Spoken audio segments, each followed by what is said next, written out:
The story of Jacob building 3 altars shows his growing relationship with God and the importance of worship.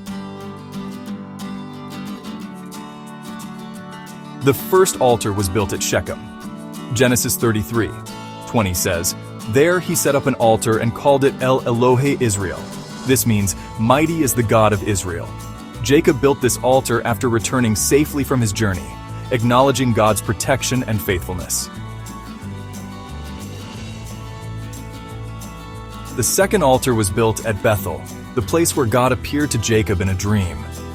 Genesis 35:7 records, "There he built an altar, and he called the place El Bethel, because it was there that God revealed himself to him when he was fleeing from his brother."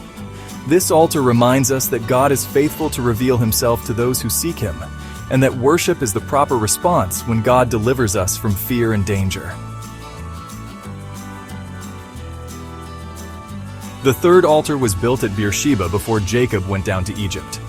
Genesis 46:1 says, "So Israel set out with all that was his, and when he reached Beersheba, he offered sacrifices to the God of his father Isaac." At this altar, God spoke to Jacob in visions of the night and reassured him that he would make him into a great nation in Egypt. This altar shows that before taking a great step in life, Jacob sought God's confirmation and gave him worship. The spiritual meaning of these 3 altars is that true faith is marked by continual worship and obedience.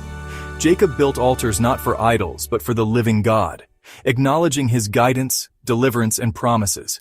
Only those who love God with all their heart and soul, keep the commands of Jesus, and do the will of the Father will build the altar for God and worship him only. Amen.